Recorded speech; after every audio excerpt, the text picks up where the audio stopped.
Assalamualaikum teman-teman. Gimana kabarnya hari ini? Mudah-mudahan teman-teman dalam keadaan sehat ya. Jumpa lagi dengan Miss Ayla. Di sini Miss Ayla akan menyampaikan materi pembelajaran subtema 1 PB 3 dan 4, yaitu mengenai jenis-jenis pekerjaan. Oke, sebelum kita memulai pembelajaran pada hari ini, mari sama-sama kita membaca basmalah.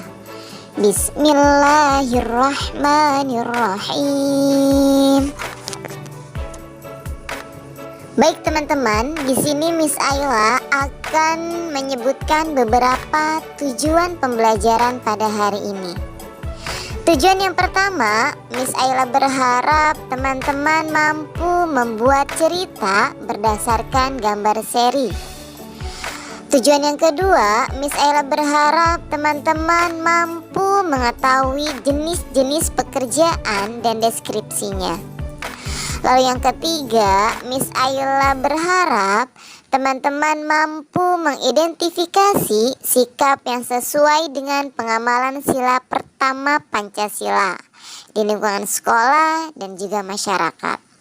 Lalu tujuan pembelajaran yang keempat, Miss Ayla berharap teman-teman mampu menyebutkan macam-macam bidang pekerjaan. Dan tujuan yang terakhir, Miss Ayla berharap teman-teman mampu membuat dan mempromosikan produk yang teman-teman buat di rumah ya. Teman-teman tahu tidak bahwasanya jenis-jenis pekerjaan itu sangat banyak sekali. Salah satu hal yang mempengaruhinya adalah kondisi geografis. Misalnya, masyarakat yang tinggal di desa banyak yang bekerja sebagai buruh tani dan juga berladang. Sedangkan masyarakat yang tinggal di perkotaan banyak yang bekerja sebagai buruh pabrik dan juga pegawai di suatu perusahaan.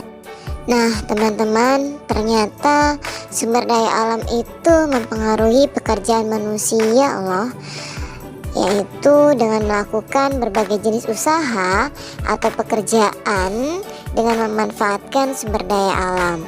Nah, pekerjaan yang berhubungan langsung dengan pemanfaatan sumber daya alam, misalnya penambang, petani, peternak, nelayan, dan juga perajin keramik. Ada juga nih pekerjaan yang tidak berhubungan dengan pemanfaatan sumber daya alam. Misalnya ada dokter, ada guru, wartawan, dan juga polisi. Nah teman-teman tahu tidak kenapa dokter, guru, wartawan maupun polisi itu pekerjaannya tidak berhubungan dengan pemanfaatan sumber daya alam? Ada yang tahu? Ya, karena dokter, guru, wartawan, dan juga polisi itu adalah bidang jasa ya. Jadi profesi ini adalah profesi yang menyediakan layanan yang dibutuhkan oleh orang lain. Apa layanan dokter? Yaitu mengobati orang yang sakit. Guru memberikan ilmu kepada siswanya ya, sedangkan jasa wartawannya itu mendapatkan berita ya, dan polisi itu melayani masyarakat. Baik teman-teman, di sini Miss Ayla akan deskripsikan satu persatu mengenai pekerjaan ya. Untuk deskripsi yang pertama, Miss Ayla akan membahas mengenai nelayan. Teman-teman tahu pekerjaan nelayan itu apa di laut? Ya, nelayan yaitu bekerja menangkap ikan dan hasil laut lainnya. Para nelayan akan membawa hasil tangkapannya ke tempat pelelangan ikan atau untuk dikonsumsi sendiri. Nah, nelayan ini terbagi menjadi dua loh teman-teman. Ada nelayan tradisional dan juga ada nelayan modern. Teman-teman tahu apa bedanya? Perbedaannya yaitu di alat yang mereka gunakan untuk menangkap ikan. Ya, nelayan tradisional itu biasanya menangkap ikan, mereka menggunakan alat yang sangat sederhana sekali. Misalnya mereka menggunakan jala dan juga perahu layar. Namun untuk nelayan modern, mereka telah dilengkapi alat-alat yang sangat canggih loh teman-teman. Misalnya mereka menangkap ikan itu menggunakan sonar, satelit oceanografi, dan juga GPS. Oke, untuk deskripsi yang kedua yaitu mengenai peternak. Teman-teman tahu pekerjaan peternak itu apa ya? Nah, orang yang pekerjaannya beternak disebut peternak. Beternak itu merupakan kegiatan memelihara dan mengembangbiakan hewan ternak. Misalnya ayam, itik, kambing, sapi, dan juga kelinci.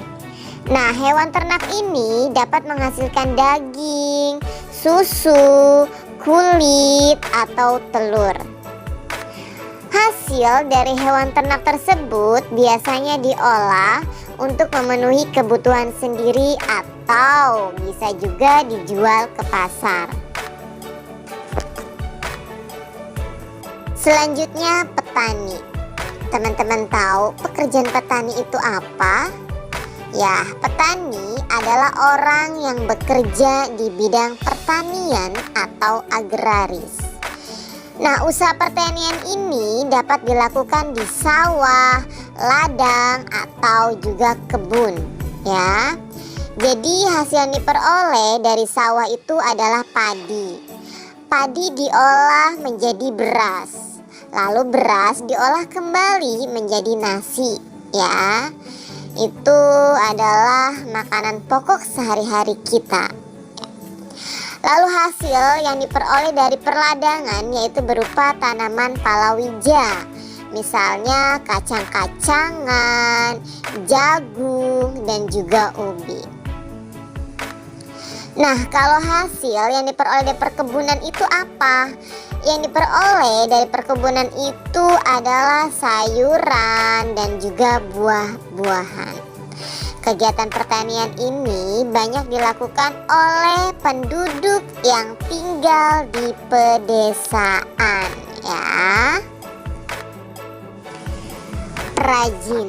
Nah, kalau untuk perajin ini teman-teman tahu pekerjaan perajin itu apa? Ya, perajin ini adalah orang yang bekerja dengan keahlian dan keterampilan yang dimiliki. Nah, teman-teman, seorang perajin ini harus terampil dan kreatif loh, teman-teman, agar barang yang dihasilkan itu bermutu baik. Nah, perajin ini membuat berbagai barang seperti tikar, tas, sepatu, gerabah, dan juga cenderamata. Hasil kerajinan biasanya dijual di toko, keluar kota, bahkan dijual juga nih teman-teman ke luar negeri, ya. Selanjutnya ada pegawai atau karyawan. Pegawai atau karyawan ini adalah orang yang bekerja di kantor. Pegawai atau karyawan ada yang bekerja di kantor pemerintah, misalnya pegawai karyawan suatu departemen.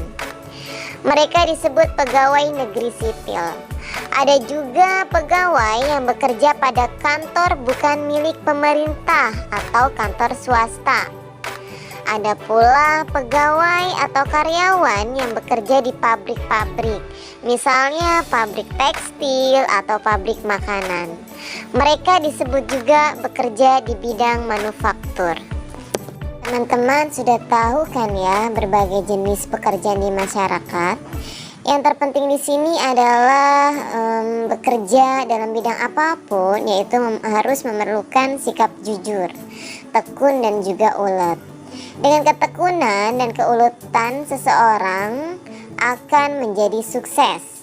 Nah, dengan bersikap jujur, kita juga akan dipercaya orang lain loh teman-teman.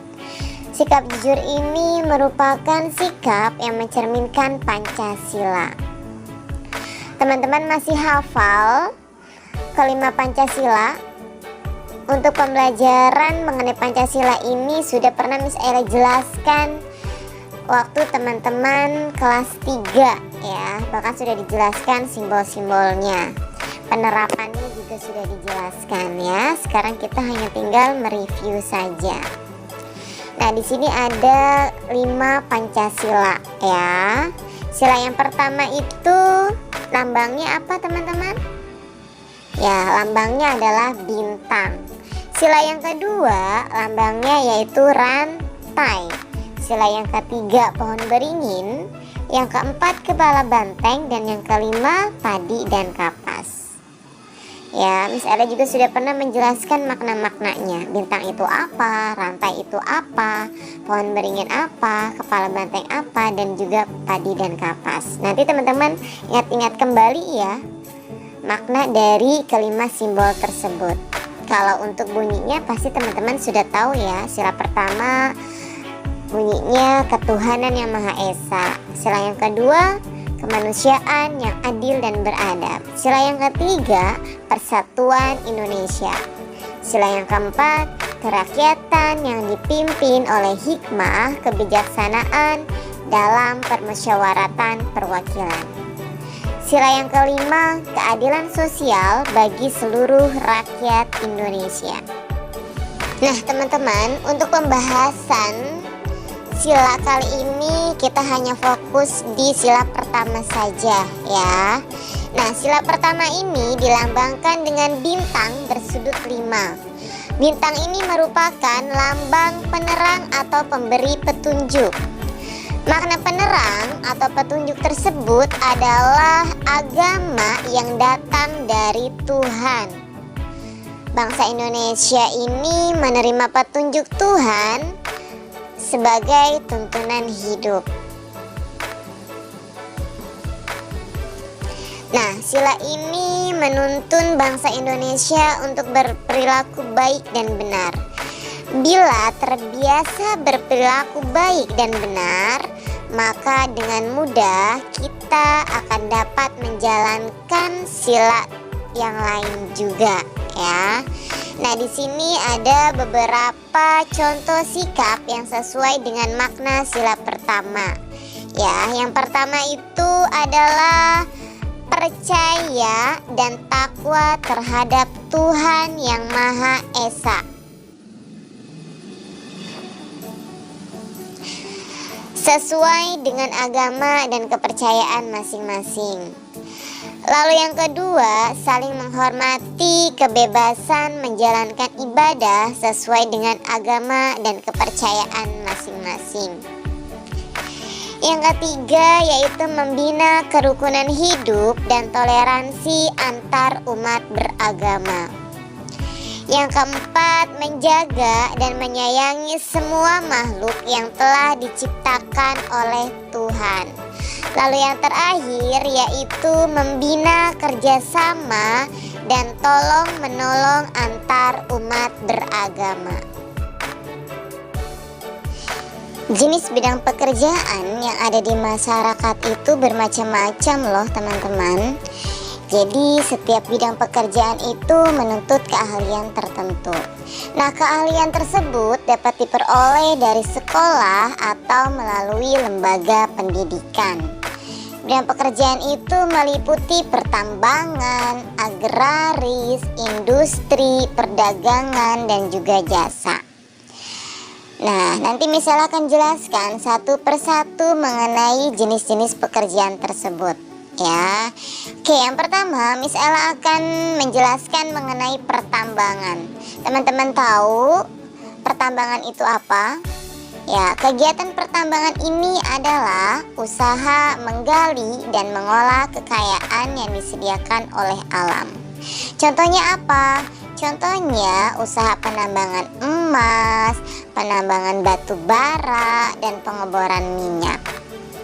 Kegiatan ini biasanya dilakukan oleh pemerintah dan swasta dengan modal yang besar. Ada pula penambangan yang dilakukan oleh masyarakat umum, seperti pertambangan batu kapur serta pendulangan emas dan intan. Agraris. Nah, kegiatan di bidang agraris ini adalah usaha mengolah dan memanfaatkan tanah agar menjadi berdaya guna dan berhasil guna. Yaitu meliputi apa saja? Meliputi usaha pertanian, usaha perkebunan, dan juga usaha perikanan darat. Nah, jadi teman-teman, jenis tanaman yang diusahakan pada bidang pertanian diantaranya padi, jagung, dan juga sayuran. Dan usaha perkebunan diantaranya perkebunan kelapa sawit, teh, dan juga kopi. Adapun hasil perikanan darat diantaranya ikan mas, ikan gurame, dan juga udang windu. Selanjutnya yaitu industri. Teman-teman tahu industri itu apa? Ya, industri di sini adalah usaha untuk menghasilkan barang baru atau meningkatkan nilai guna barang.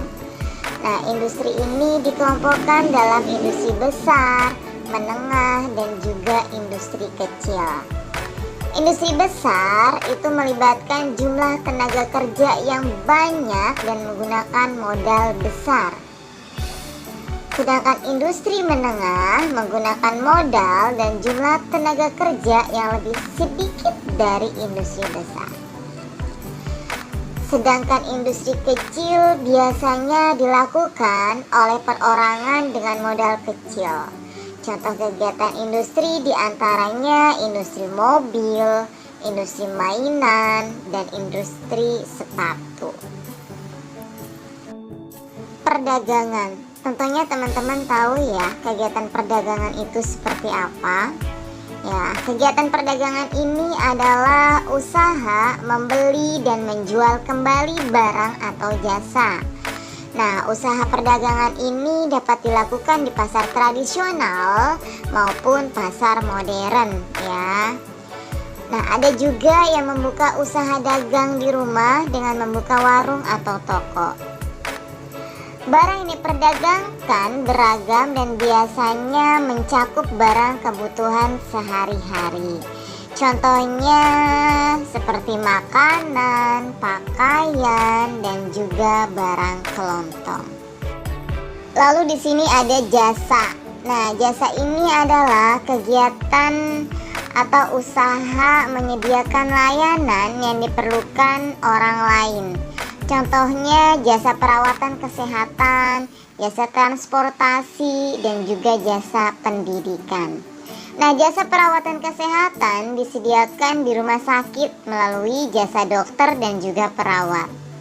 Sedangkan jasa transportasi disediakan oleh usaha angkutan melalui jasa sopir, masinis, nahkoda, atau pilot. Adapun jasa pendidikan disediakan oleh lembaga pendidikan melalui jasa guru atau dosen. Baik teman-teman, Miss akhiri penjelasan pada hari ini. Mudah-mudahan bermanfaat. Jangan lupa jaga kesehatan, belajar yang giat, sholat 5 waktu jangan ditinggalkan. Oke, Miss akhiri. Wassalamualaikum warahmatullahi wabarakatuh.